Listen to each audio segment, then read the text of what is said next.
Olá, amigos. Depois do vídeo que gravamos sobre a psicoterapia na análise do comportamento, muita gente veio perguntar no privado do Instagram do professor Tamuia sobre como funciona, na verdade, a psicoterapia em termos de etapas processuais. E aí eu decidi gravar esse vídeo para que essas pessoas tivessem nota de como é que a gente trabalha aqui na Universidade Federal de Alagoas, na formação dos alunos para supervisão clínica. Olha, não estou falando aqui que eu trabalho com a FAP especificamente, com a ACT especificamente, ou com a TCR especificamente. Não. Eu utilizo um arcabouço maior, aproximado da FAP, e a partir daí eu dou uma flexibilidade maior a partir de uma filosofia da análise do comportamento para que possamos fazer uma intervenção satisfatória nas pessoas. Mas hoje eu queria falar especificamente sobre essas etapas do processo psicoterápico que a gente trabalha aqui na Universidade Federal de Alagoas. Então, acompanhe a gente e vamos lá para que eu possa falar dessas etapas. Vamos lá.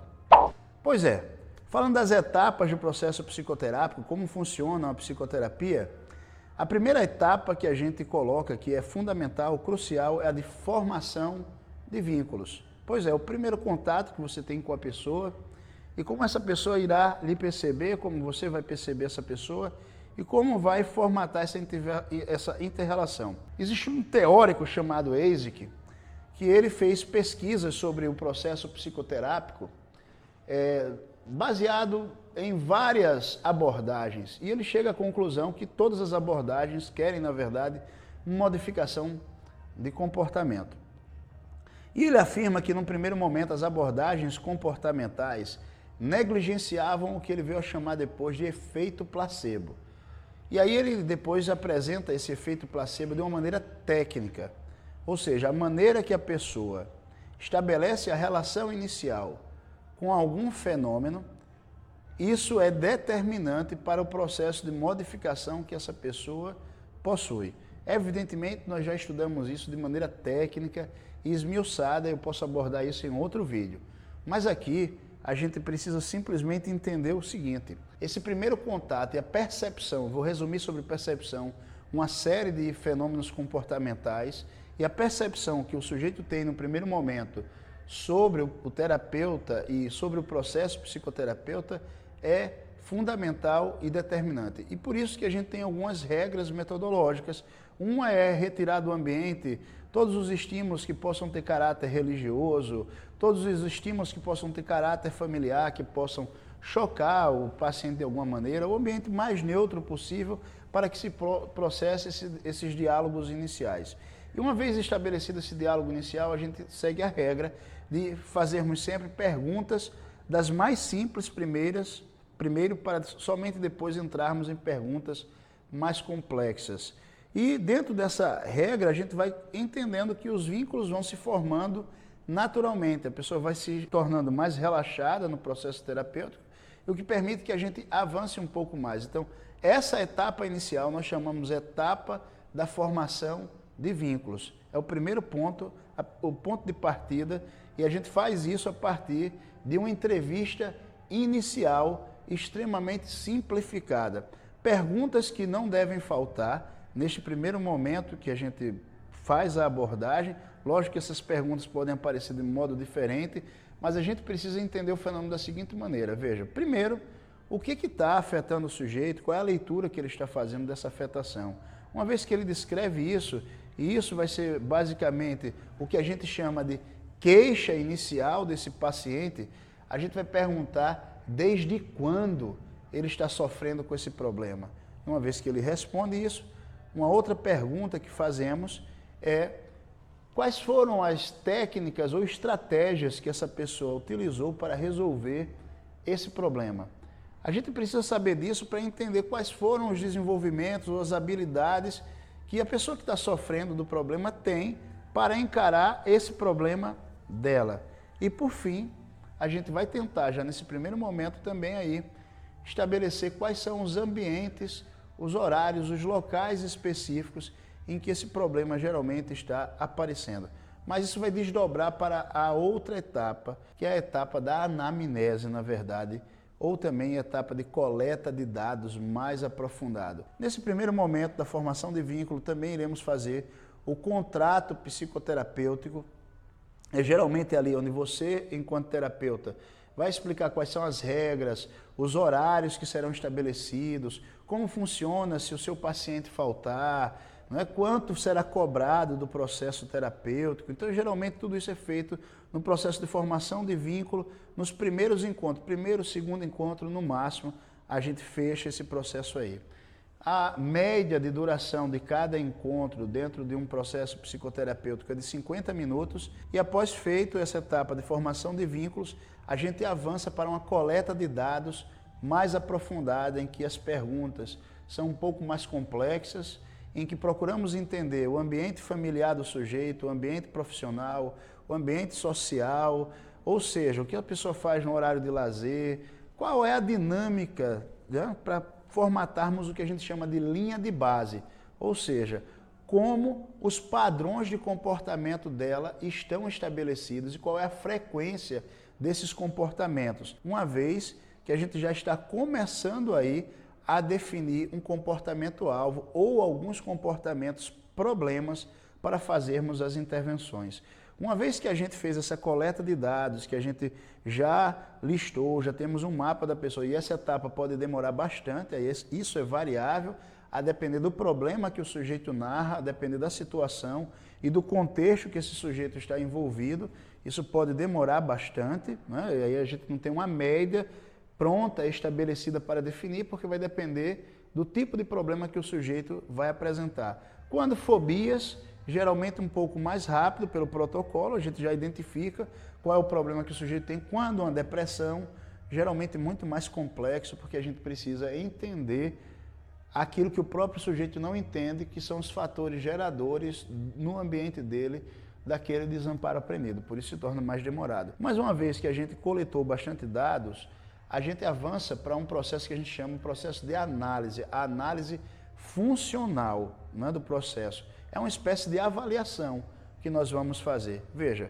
eu queria destacar que essa etapa de coleta de dados para o analista do comportamento é a etapa que ele pode fazer uso de algum teste psicológico. Só que os testes psicológicos para o analista do comportamento, eles não são utilizados como elemento definidor. A gente utiliza muito mais o teste psicológico como sendo uma linha de base que coleta informações importantes de padrões de comportamento e em que ocasiões esses comportamentos ocorrem, do que propriamente o teste como um instrumento de verdade absoluta sobre o problema que o sujeito apresenta. Então, uma vez que a gente fecha essa etapa de coleta de dados, a gente vai para a análise, que é a análise funcional que fazemos, é o principal instrumento do analista do comportamento, em que nós vamos classificar o comportamento desse indivíduo e quais são os estímulos discriminativos que ativam essas respostas e quais são os estímulos consequenciais que fazem a manutenção desses padrões de comportamento. Uma vez que fizemos essa etapa de análise, essa etapa de análise pode ser feita em conjunto com o paciente, desde que ele entenda, desde que seja uma pessoa que tenha uma capacidade intelectual para conseguir compreender esse processo, ou pode ser feito de maneira solitária pelo analista para que depois ele pense na melhor forma de trabalhar isso com o seu paciente. E aí nós avançamos, depois que terminamos essa etapa de análise ou avaliação, análise funcional ou avaliação da coleta de dados que fizemos no primeiro momento, a gente avança para uma outra etapa do processo psicoterapêutico, em que a gente vai dar uma devolutiva para o paciente. Veja, gente, como é complexo o fenômeno. A gente está falando aqui da etapa da formação de vínculos, que aí a gente faz uma entrevista inicial, coletando alguns dados iniciais. Avançamos para uma etapa de anamnese e coleta de dados mais profunda, a segunda etapa é essa, né? Aí nós vamos fazer uma análise funcional desse processo, uma avaliação mais profunda, e só depois disso é que nós iremos apresentar uma hipótese diagnóstica ou um diagnóstico para este sujeito. E uma vez apresentado o diagnóstico, que seria aqui nesse caso a quarta etapa do processo, né, a apresentação do diagnóstico, da hipótese diagnóstica, e aí quando a gente apresenta isso é que a gente vai caminhar para a quinta etapa. Eu coloco a apresentação do diagnóstico como sendo uma etapa, Porque a depender da situação, você não pode apresentar isso de uma forma imediata. Você tem que trabalhar o paciente para fazer essa apresentação. Alguns não há tanto problema, você já pode falar de uma maneira mais direta e mais rápida, isso não consome tempo, já no mesmo encontro você já avançar para outras etapas, mas existem situações em que você vai consumir mais de uma etapa simplesmente para informar uma determinada situação. Existem situações até, como casos de esquizofrenia, que você vai precisar de algum contato com parentes ou familiares para poder buscar o auxílio deles nesse processo de intervenção. Outros casos também, que em muitos casos você precisa da autorização do paciente e buscar outros personagens como pessoas da família, são casos ligados à dependência química, né? Porque o sujeito, em alguns desses casos, ele perde a capacidade de decidir por si mesmo. Então, em muitos casos, a gente precisa, na verdade, da intervenção de outros parentes. Bom, uma vez que a gente avançou, então, a etapa de avaliação, a análise funcional, que é o que a gente faz no instrumento, avançamos para o diagnóstico, apresentamos o diagnóstico para o sujeito, nós vamos aqui avançar agora para o que a gente chama de intervenção. E aqui na intervenção, aí a coisa vai ser muito particularizada a depender do diagnóstico que fizemos. O diagnóstico de depressão vai levar a um tipo de intervenção, geralmente um pouco demorado. O diagnóstico de esquizofrenia vai levar a outro tipo de intervenção. O diagnóstico de fobia específica leva a um outro tipo de intervenção. Síndrome de pânico a um outro tipo. Então, veja, para cada situação diagnosticada, nós vamos ter uma intervenção específica. Agora veja o que é típico, característico do analista do comportamento. Quando nós apresentamos o diagnóstico após a análise funcional, geralmente a gente faz essa apresentação utilizando, principalmente na Universidade Federal de Alagoas, no treinamento que eu faço aos meus alunos, eu utilizo muito o modelo da FAP, que adota 3 categorias de comportamento, isso para facilitar a intervenção posteriormente. Essas 3 categorias de comportamento a gente chama de CCRs, que são comportamentos clinicamente relevantes. Ou seja, não dá para a gente modificar o comportamento como um todo, então a gente elege alguns comportamentos que são relevantes para modificar a estrutura funcional do sujeito.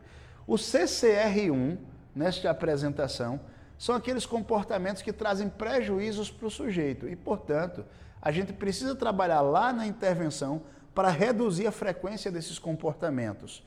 Por exemplo, comportamentos de uma pessoa que apresenta traços esquizofrênicos, de delírio, de alucinação, de falar só, né? Então, esses comportamentos são comportamentos que trazem prejuízos e que precisam ser trabalhados na intervenção para serem reduzidos. Eu dou outro exemplo de pessoas que têm um comportamento extremamente agressivo. Então, essa agressividade precisa ser reduzida, a gente treina a assertividade do sujeito e trabalha com técnicas específicas para que ele reduza os comportamentos agressivos, né? E aí ele possa funcionar de modo assertivo. Mas aí a gente classifica antes quais são esses comportamentos. Então a gente chama esses comportamentos que a gente precisa reduzir a frequência para que o indivíduo seja mais bem sucedido no todo da vida dele, de CCR1. E CCR2 são os comportamentos clinicamente relevantes, são aqueles comportamentos que aparecem em baixa frequência e que a gente precisa trabalhar para que esses comportamentos apareçam com mais frequência e assim o sujeito possa ter um maior êxito. Então são comportamentos geralmente ligados à negociação, são comportamentos ligados ao desenvolvimento de uma habilidade social, são comportamentos ligados à assertividade. Então é um treino específico que a gente vai fazer para desenvolver uma habilidade de comportamento no sujeito. Veja, uma vez que a gente classifica lá no CCR12, a gente já sabe que são comportamentos que devem ser trabalhados. Imagina, gente, que existem pessoas que têm prejuízos simplesmente porque não têm o hábito de cumprimentar outras pessoas, de tratar bem outras pessoas.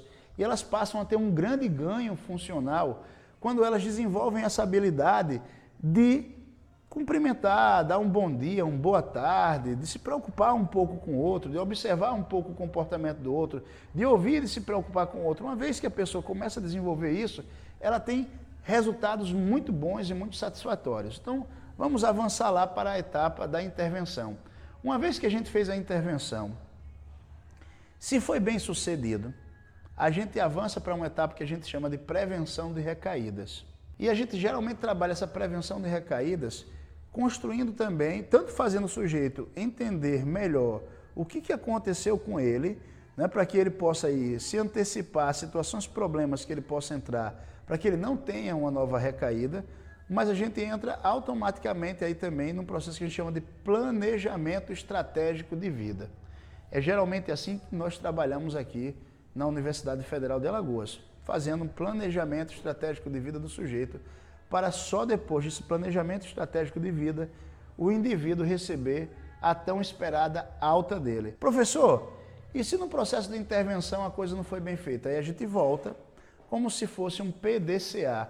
As pessoas da administração e que lidam com empresas irão entender melhor o que a gente chama de PDCA, que é planejar, desenvolver, checar, né, fazer a checagem e daí fazer a ação corretiva caso a coisa não tenha funcionado como deveria. Então, a gente chama de PDCA porque planeja, desenvolve, né, faz a ação interventiva, o C de checa para ver se funcionou e o A, uma ação corretiva. Então, na prática terapêutica, a gente vai fazer o mesmo processo. Se fez o desenvolvimento, ou seja, a intervenção, e não deu certo, a gente volta para fazer a leitura de qual foi o problema, um checklist, verificar qual foi a falha que obtivemos para modificar aqui a ação que nós iremos efetivar, a ação corretiva que nós iremos fazer para tentar modificar os padrões de comportamento da melhor maneira para o sujeito, para que ele se sinta bem no ambiente em que ele está. Espero que eu tenha ajudado desta forma. Logo falaremos melhor sobre esse tema de maneira mais particularizada, dependendo do envolvimento do público, mas estamos à disposição para tirar qualquer dúvida. Um forte abraço e vamos em frente. Não esquece de curtir, de se inscrever e de compartilhar o vídeo. Um abraço.